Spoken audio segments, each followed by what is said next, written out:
تو خدا نے ہمارے لیے کتنی بڑی رحمت کی ہے حضرت محمد رسول اللہ۔ آپ مجلس میں ہوتے ہیں، کالج میں ہوتے ہیں، کہیں ہوتے ہیں، بڑا درود نہیں پڑھ سکتے، چھوٹا پڑھیں صلی اللہ علیہ وسلم۔ اس کو بھی بڑے درود کی طرح ہی سمجھیں، طریقت والوں کے حساب سے، لوگوں سے نہیں، کہ اگر آقا جی صلی اللہ علیہ وسلم پر راضی ہیں تو بس ٹھیک ہے، ان کے لیے بڑا چھوٹا درود سب ایک ہے، ان کو فائدہ نہیں پہنچتا، فائدہ ہم کو تم کو پہنچتا ہے۔ تمہارے بڑے چھوٹے لاکھوں درود پڑھنے سے ان کو کوئی فائدہ نہیں پہنچتا، تم کو پہنچتا ہے۔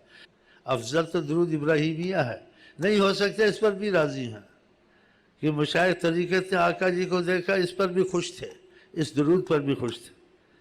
اس لیے یہ چیزیں مسائل میں نہیں جاتی ہیں، مسئلے میں ایسا ہے، آل کو داخل ہے، وہ تو سب ٹھیک ہے، لیکن وہ اگر راضی ہیں تو آل داخل کرو نہ داخل، تمہاری وجہ سے خدا ان کے آل پہ رحمت کرے گا، تمہاری وجہ ان پہ پہلے ہی رحمت ہے، آل محمد ہے۔